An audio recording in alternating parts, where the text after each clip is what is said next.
નમસ્તે દર્શક મિત્રો, વિકાસ આપણા સૌનો અંતર્ગત મળવા જેવા માણસ શ્રેણીમાં આજે આપણે મળીશું શરીફા વીજળીવાળાને. શરીફા વીજળીવાળા મિત્રો ગુજરાતી સાહિત્યનું એક ખૂબ જ પ્રખ્યાત એવું આ નામ, જેણે અનુવાદ અને વિવેચનના ક્ષેત્રે ખૂબ જ સુંદર કામ કર્યું છે અને ઘણા બધા અનુવાદના, વિવેચનના અને સંપાદિત પુસ્તકો ગુજરાતી ભાષા સાહિત્યને ભેટ ધર્યા છે. તેમના પુસ્તકોમાં બાની વાતો, અનુસંગ, અનન્યા, મંટોની વાર્તાઓ, સ્ટીફન ઝ્વાઇગની વાર્તાઓ, વિભાજનની વાર્તાઓ વગેરે અનુવાદિત પુસ્તકો મુખ્ય છે. ટૂંકી વાર્તામાં કથન કેન્દ્ર, સમપ્રત્યય અને વાર્તા સંદર્ભ જેવા વિવેચન સંગ્રહો પણ તેમની કલમે આપણને આપ્યા છે. તેમના સર્જનની આ યાત્રા એ માત્ર સર્જન યાત્રા નથી, પરંતુ એક સંઘર્ષ યાત્રા પણ છે. અને આ સંઘર્ષ યાત્રાની યાત્રા આપણે સાથે મળીને આજે કરીશું. નમસ્તે શરીફાબેન. વિકાસ આપણા સૌનો ચેનલની મળવા જેવા માણસની આ શ્રેણીમાં આપને આવકારું છું. આપ સુરતની MTB કોલેજના એક ઉત્તમ પ્રાધ્યાપકા તરીકેની ખ્યાતિ પામ્યા છો અને સારા અનુવાદક, વિવેચક અને સંપાદક તરીકે ગુજરાતી ભાષા સાહિત્યને ઉત્તમ કૃતિઓ આપે આપી છે. અમારા દર્શક મિત્રોને તમારી આ સર્જન યાત્રાની સાથે સાથે આ સ્થાન સુધી આપ કઈ રીતે પહોંચ્યા, કેવા સંઘર્ષો વેઠીને આ કક્ષા સુધી તમે સિદ્ધિઓ પ્રાપ્ત કરી, એ જાણવામાં અમારા દર્શક મિત્રોને રસ છે. તો સૌથી પહેલાં તમે તમારા બાળપણ વિશે થોડીક વાત કરો. તમારું બાળપણ કેવા સંજોગોમાં વીત્યું અને તમારા બાળપણમાં તમને કેવા સંઘર્ષો વેઠવા પડ્યા? ભાવનગરના દર્શક મિત્રો, હું નોકરી ભલે સુરત કરતી હોઉં, પણ વતન મારું ભાવનગર છે. ભાવનગરનું એક સાવ ખોબા જેવડું ગામ જીથરી TB હોસ્પિટલ એ મારું જન્મ સ્થળ છે. 4 ધોરણ સુધીનું શિક્ષણ જીથરીમાં લઈ પછી 5 થી 12 ધોરણ સુધી અમે સોનગઢની અંદર ભણ્યા. બાળપણ 2 રીતે સંઘર્ષમય હતું. એક તો મા બાપ બિલકુલ ભણેલા નહીં, અને બીજું મોટું કુટુંબ અને આર્થિક સ્થિતિ અતિશય નબળી હોવાને કારણે અમને એક વસ્તુની ખબર હતી કે અમારી પાસે બાપ દાદાનો કોઈ વારસો નથી જેના દ્વારા અમારું ભવિષ્ય ઉજળું બને. અમારી પાસે એક જ વાસ્તવિકતા નાનેથી હતી કે જો આપણે આગળ વધવું હશે તો ભીંતોમાં માથા પછાડતા જ રસ્તા કરતા જવાના છે. અને અમે એ જ રીતે આગળ વધ્યા. જો સંઘર્ષ ન હોત તો કદાચ આજે જે કંઈ મેળવ્યું એ મેળવી શકાયું હોત. સહજ જિંદગી જ્યારે હોય છે ને ત્યારે કદાચ માણસને એની કિંમત નથી હોતી. અમારા માટે નાનામાં નાની અચીવમેન્ટ એ બહુ જ મોટી હતી. બોલવાની જે આજે જે શક્તિ કેળવાઈ છે એની પાછળ 2 પરિબળો જવાબદાર છે. એક તો મારા બાપુજી અમને બહુ જ નાના હતા ત્યારથી આત્મવિશ્વાસ પણ કદાચ આપનાર મારા બાપુજી જ છે. કે 5મા ધોરણમાં હું હતી ત્યારે એ મને લગભગ 15 કિલોમીટર દૂર છાપા લેવા મોકલતા એકલી. આજે બાળકો 10મા ધોરણમાં, 12મા ધોરણમાં આવે છે તો મા બાપ એને એકલા કશે નથી મોકલતા. જ્યારે એ સમયે કોઈ પણ વાહન મળે, મારે 50 રૂપિયાના છાપા લઈ આવવાના અને પછી એ વેચે. અથવા તો ગામની અંદર કાનજી સ્વામીના કારણે જૈનોના મેળાવડા થતા, લગભગ 25-30 હજાર માણસ ભેગા થાય. તો એ સમયે અમારે ઘેરે જે રોજ સંદેશ કે ગુજરાત કે ટાઈમ્સ જે 50 નકલ કે 100 નકલ આવતી હોય, તો એ સમયે અમે લોકો લગભગ 1500-2000 નકલ મંગાવી અને ભાઈ બહેન બધા જ આ છાપાઓ મોટા અવાજ કરીને સંદેશ લો, ગુજરાત લો. તો I think that was the period કે જ્યારે અમે જાહેરમાં બોલતા શીખ્યા, એક આત્મવિશ્વાસ અમારી અંદર કેળવાયો. તો પરિસ્થિતિએ ઘડ્યા એવું કદાચ વધારે કહી શકાય. ખૂબ સરસ શરીફાબેન. તમારી બાળપણની આ કથા ખરેખર ઘણા બધાને પ્રેરણા પૂરી પાડે તેવી છે. આ સમય દરમિયાન તમે તમારી જિંદગી વિશે કોઈ ઉદ્દેશ્ય નક્કી કર્યો હતો, અથવા તો કંઈક બનવા માટેની પ્રેરણા તમને કેવી રીતે મળી? મેં કહું એ પ્રમાણે ડિગ્રી લીધા સિવાય અમારો કોઈ આરો ઓવારો નહોતો, કારણ કે ભણતર જ અમને જિંદગીમાં કંઈ પણ બનાવી શકે એમ હતું. બહુ નાનેથી એક ઈચ્છા કે ડાક્ટર થવું છે, અને પછી એ ઈચ્છા જનૂનના રૂપમાં બદલાઈ ગઈ, કારણ કે મને મારાથી જે મોટો ભાઈ છે ડાક્ટર વીજળીવાળા, એની સાથે નાનેથી એક અમારી બે વચ્ચે કટ્ટર હરીફાઈ રહેલી કે જેટલા ટકા એને 9મા ધોરણમાં આવે તો 2 વર્ષ પછી મારા એટલા ટકા આવવા જ જોઈએ. એ ટેવ હતી, બેઉની ઉંમર સરખી હતી. આમ પણ અમે બે ઉંદર બિલાડીની જેમ હંમેશા મોટા થયા છે, લડતા ઝઘડતા, એટલે પણ કદાચ હોઈ શકે. પણ એને જ્યારે મેડિસિનમાં મળી ગયું તો એની પણ એવી એક પ્રબળ ઈચ્છા હતી, ને મને બરાબર યાદ છે કે એ 3rd MBBSમાં પહોંચ્યો ત્યાં સુધી એણે એનું બધું જ મટીરિયલ મારા માટે સાચવી રાખેલું. અને મને જ્યારે મેડિસિનમાં એડમિશન નહીં મળ્યું ત્યારે મારા કરતાં વધારે દુઃખ કદાચ ભાઈને થયેલું, કારણ કે એની પણ એવી ઈચ્છા હતી કે મારી બેન ડાક્ટર થાય. પણ કમનસીબે મને 12 સાયન્સમાં 9 માર્ક ઓછા પડ્યા અને હું ડાક્ટર ન થઈ શકી. પરિણામે મેં વડોદરાની એન્જિનિયરિંગ કોલેજમાં આર્કિટેક્ટમાં એડમિશન લીધું. પણ આર્કિટેક્ટના 1 અઠવાડિયે મને જે ખર્ચ કરાયો, જેણે મને એક સમજ આપી કે મારા બાપુજીની આર્થિક પરિસ્થિતિ એવી નહોતી કે એને આર્કિટેક્ટ પોસાઈ શકે. અમને વડોદરા કોલેજ એક સગવડ આપતી હતી કે 1 મહિનાની અંદર જો તમે અરજી કરો તો તમે ડિપાર્ટમેન્ટ બદલી શકો, અને એના કારણે મેં ફાર્મસીની અંદર ચેન્જ લીધો, અને I have done my pharmacy B.Pharm.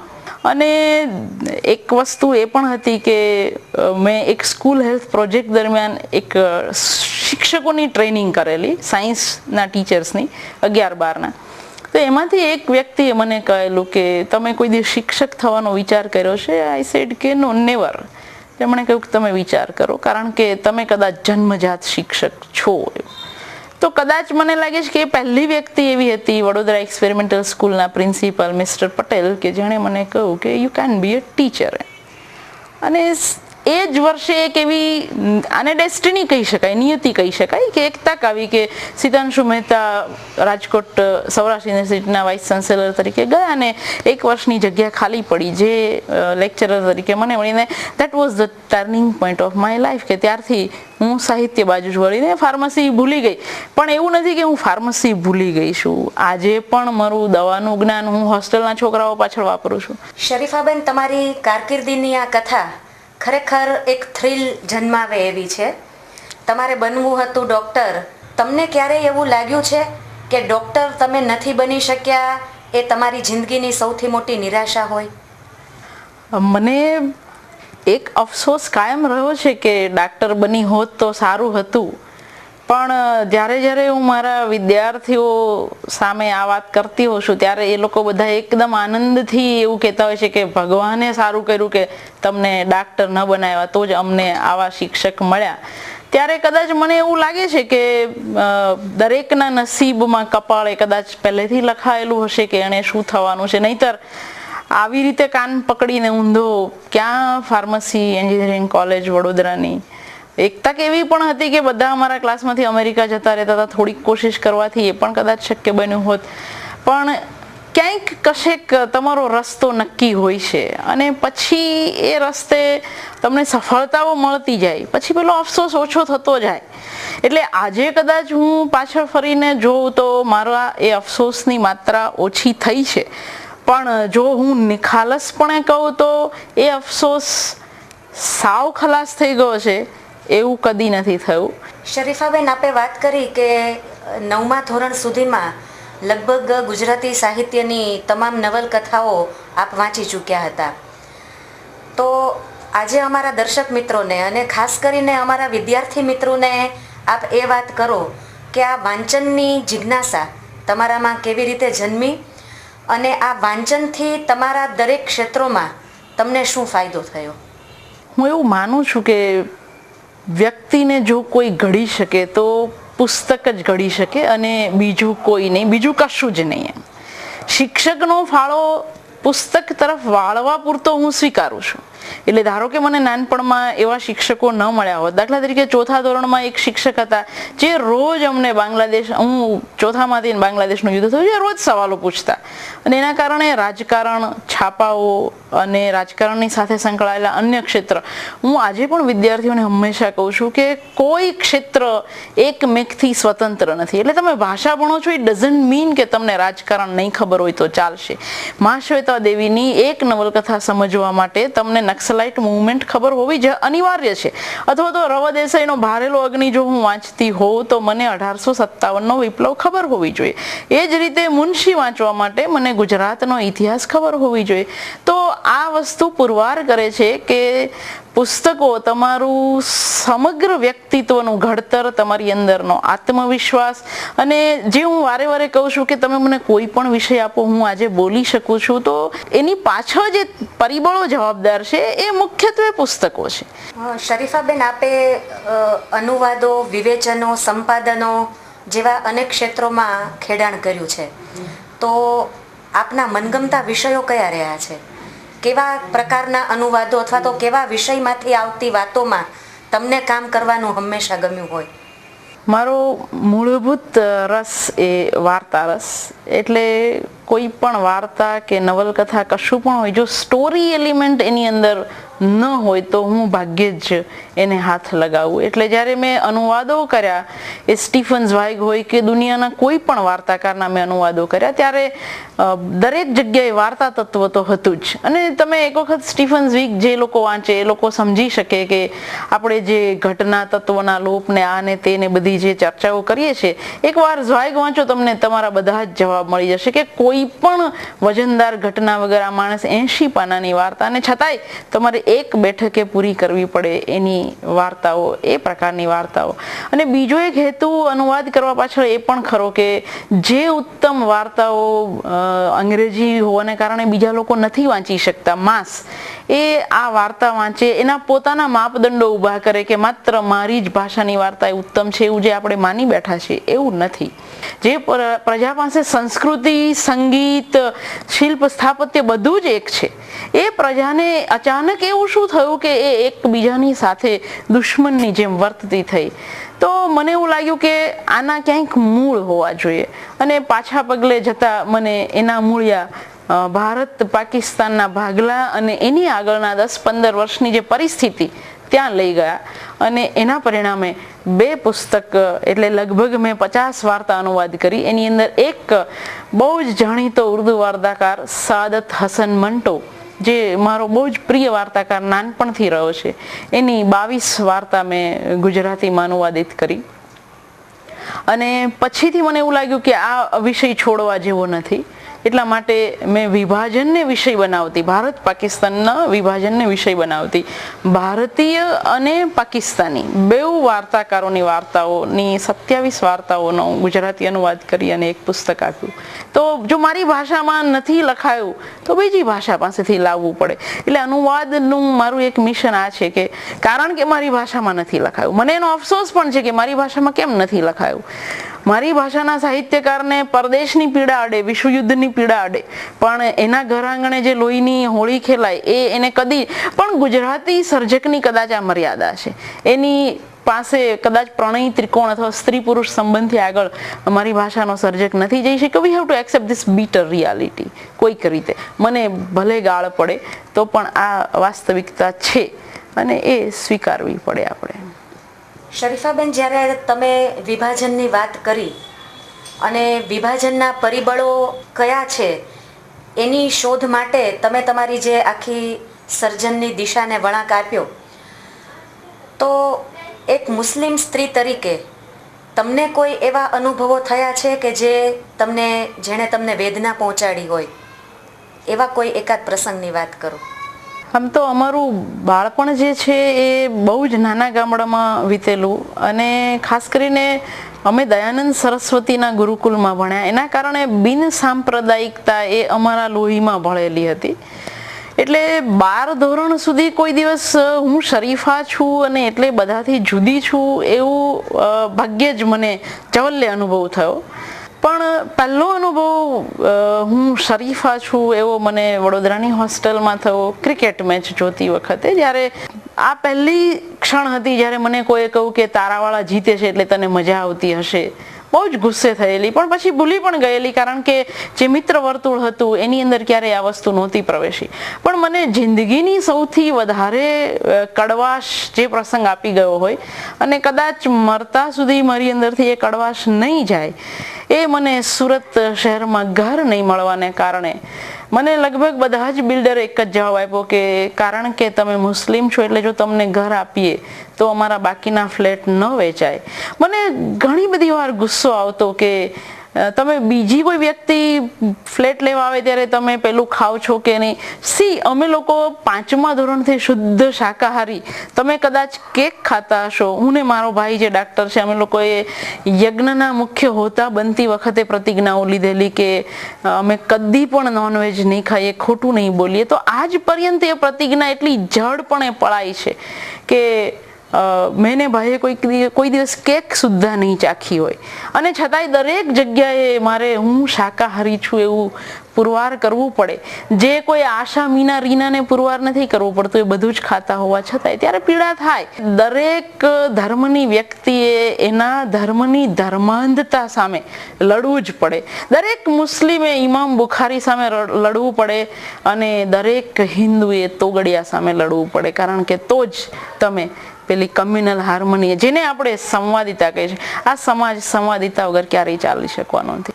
આપે હિન્દુ મુસ્લિમ કોમની વિસંવાદિતાની જે વાત કરી અને એના પરિણામે આજે સમાજ જે વિસ્મય પરિસ્થિતિમાંથી પસાર થઈ રહ્યો છે, એ ખરેખર આપણને સૌને એક ચિંતા જગાવે એવો પ્રશ્ન છે. આવી જ ચિંતા જગાવે એવો એક પ્રશ્ન સમાજમાં સ્ત્રી અને પુરુષની અસમાન ભૂમિકાઓનો પણ આપણે સતત અનુભવતા આવ્યા હોઈએ છીએ. આપે શત્રુપા નામનું એક સરસ સંપાદિત કૃતિ કે જે નારીવાદી સાહિત્યમાંથી આપે આપી છે, તો આપનું આના વિશે શું મંતવ્ય છે?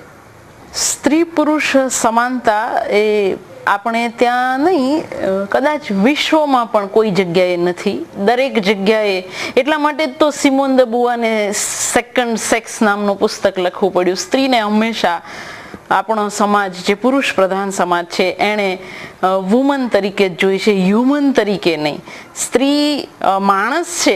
તમે જુઓ દુનિયાભરના શબ્દકોશ જુઓ તો પુરુષની સામે માનવ એવું લખ્યું છે, પણ સ્ત્રી સામે માણસ એવો અર્થ નથી લખ્યો. એટલે આમ તો સોશિયોલોજીનો પણ આ એક પ્રશ્ન છે કે શા માટે આવું છે, પણ આ એક હકીકત છે. આપણને પણ નાનપણના અનુભવ છે કે અમુક કામ છોકરીઓએ જ કરવાના, છોકરાએ નહીં કરવાના, અથવા તો સાંજે છોકરી બહાર ન જઈ શકે ને છોકરાઓ જઈ શકે.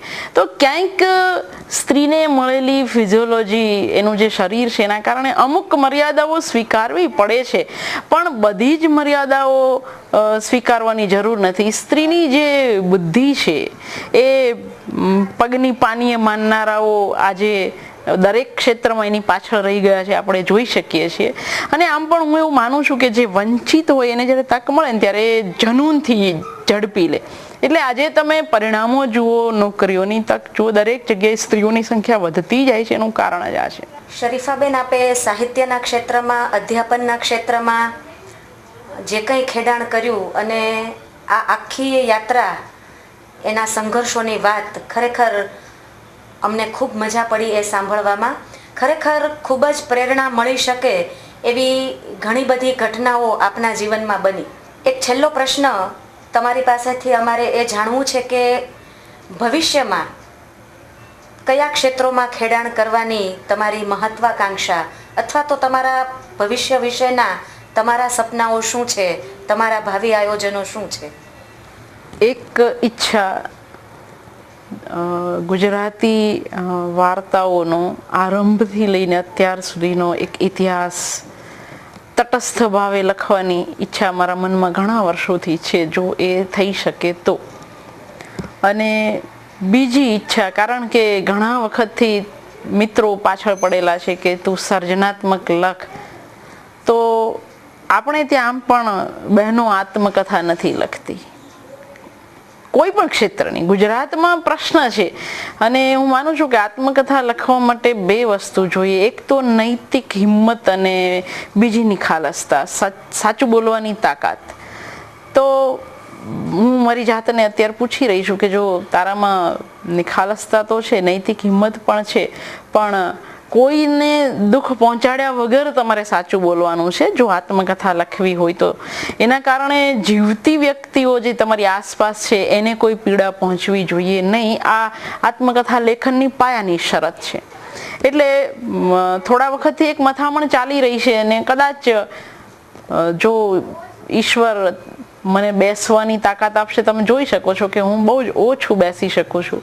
એટલે જો હું બેસી શકીશ અને હજી મારી પાસે 5-7 વર્ષ બાકી હશે તો વિભાજન ભાગ 2 જે અત્યારે હું કરી રહી છું, એક ગુજરાતી વાર્તાનો ઇતિહાસ અને સર્જનાત્મક ક્ષેત્રે મારે આત્મકથા, મેં મારી જાતને બહુ લાંબા ઉદ્દેશો નથી આપ્યા, પણ જો આટલા પણ પૂરા થાય તો મારા માટે ઘણું છે. શરીફાબેન, તમને મળીને ખરેખર ખૂબ આનંદ થયો. ઈશ્વર પાસે એવી પ્રાર્થના કરીએ કે જે કંઈ ઈચ્છાઓ સાહિત્ય સર્જનના ક્ષેત્રમાં આપ સેવી રહ્યા છો એ પાર પાડવાની ઈશ્વર આપને શક્તિ આપે. કારણ કે ગુજરાતી સાહિત્યને આપની કલમ દ્વારા હજુ નવા ને નવા આયામો મળે એવી સૌ કોઈની અપેક્ષા સહજ રીતે હોય. અમારા દર્શક મિત્રોએ આજે આપની વાતો સાંભળી ખરેખર ખૂબ પ્રેરણા મેળવી છે. તો હવે છેલ્લે અમારા દર્શક મિત્રો માટે જો કોઈ મેસેજ આપ આપવા માંગતા હો, ખાસ કરીને આજની યુવા પેઢી માટે તમારો કોઈ સંદેશો હોય તો એ સંદેશો તમે આપશો. હું ખાસ કરીને યુવાન વિદ્યાર્થી મિત્રોને અને જે વિદ્યાર્થી નથી, વિદ્યાર્થી અવસ્થા પૂરી કરી ગયા છે, એ બધા માટે મારો એક જ સંદેશો હંમેશા હોય છે કે જીવનની અંદર કોઈને કોઈ ઉદ્દેશ વગર ચાલવું એ ખોટું છે. કોઈક ઉદ્દેશ તમારો ધ્યેય એ હોવો જ જોઈએ અને પછી એ ઉદ્દેશ નક્કી થઈ જાય, તમારી આંખ સામે સ્પષ્ટ થઈ જાય તો એને મેળવવા માટેની તમામ કોશિશ એ તમારે કરવી જોઈએ. અને જો તમારે એક સંપૂર્ણ મનુષ્ય બનવું હોય, સર્વાંગી વિકાસ સાધવો હોય તો હું માનું છું કે કળા સિવાય માણસ ક્યારેય સંપૂર્ણ બની શકતો નથી. એટલે કોઈ પણ એક કળામાં તમે રસ લેતા થાવ. અને મારે તમને તમારી સાથે હું શરત મારીને કહી શકું કે એક કળા તમને બીજી કળા પાસે લઈ જાય હંમેશા. તમે એક કળાથી અટકવાના નથી. એટલે સંપૂર્ણ મનુષ્ય બનવું એ આપણા બધાનો ધર્મ છે અને એના માટે શરૂ કરો કદાચ પુસ્તકથી, એ તમને અન્ય ક્ષેત્રોમાં આપોઆપ લઈ જશે. શરીફાબેન, ફરીને મને મારી લાગણી વ્યક્ત કરવી ગમશે કે ખરેખર આજે તમને મળીને ખૂબ આનંદ થયો.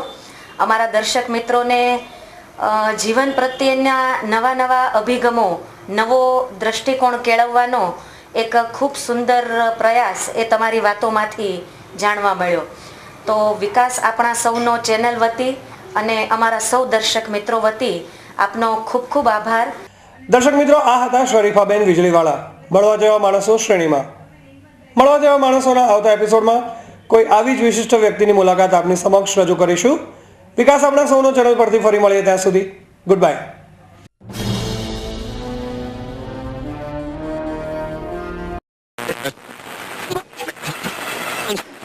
અરે મુન્ના બેટા, જરા જો તો ડીશ ઉપર કાગડો બેઠો છે. આ ન્યૂઝ ચેનલ બરાબર નથી આવતી. લો, થઈ ગયું ચાલુ. બેટા જો તો જરા, ત્યાં કાગડો છે? ના પપ્પા, કાગડો નથી. અરે તો દેખ બેટા બરોબર, પતંગની દોરી હશે. પતંગની દોરી પણ નથી. ના પાડી દી, ના પાડી દી. આ ડીશના છોકરાના રેવા દો. પણ ના, પૈસા બચે ને. હવે લો લમણા તમારા ટીવી સાથે. હું તો આ ચાલી. અરે પણ કેમ? બાજુવાળા મીનાબેનને ત્યાં સિરિયલ જોવા અને મારી તુલસીને મારવા. પપ્પા, હું તો જઉં છું મનાલીના ત્યાં. અરે પણ કેમ? આ તમારા ટીવીમાં જૂના ને જૂના પિક્ચરો આવે છે. નવા પિક્ચરો તો આવતા જ નથી. હા, શું તમે ડીટીએચ ના ગેરફાયદા જાણો છો? કેબલમાં જોવા મળતી ચેનલો કરતા ડીટીએચ માં મર્યાદિત ચેનલો જોવા મળે છે, એ પણ પસંદગીની નહીં. ડીટીએચ બંધ થઈ જાય કે બગડી જાય તો રિપેરિંગ કે સર્વિસ માટે ચાર્જ ચૂકવવો પડે છે અને સમય પણ વધુ લાગે છે. આપણા વિસ્તારની રોજ બરોજની કોઈ માહિતી મળતી નથી. વધુ વરસાદ પડે કે વાદળછાયું વાતાવરણ હોય ત્યારે ડીટીએચ કામ કરતું નથી. બંગલામાં રહેતા હો અને ડીટીએચ હોય પણ આસપાસ કોઈ બહુમાળી મકાન બની જાય તો ડીટીએચ બરાબર કામ કરતું નથી. પણ ભાઈ ખર્ચો તો બચે છે ને? આ તમારી ગેરસમજ છે. ડીટીએચ નો જે ચાર્જ આપ ચૂકવો છો તે ઇન્સ્ટોલેશન ચાર્જીસ છે. બાકી દર મહિને તમારે પૈસા તો ભરવાના જ છે. હવે આપ જ કહો, છેલ્લા 15 વર્ષથી કેબલ ઓપરેટર આપણા પરિવારનું એક અભિન્ન અંગ બની ગયું છે, એને કઈ રીતે તરછોડાય? હેલો, કેબલ વાળા મનોજભાઈ. કેબલ ઓપરેટર આપને ચેનલ અને ઇન્ટરનેટની ઉત્તમ સુવિધાઓ આપીને આપના પરિવારને ખુશ રાખે છે. સંપૂર્ણ પારિવારિક મનોરંજન એટલે આપણું કેબલ.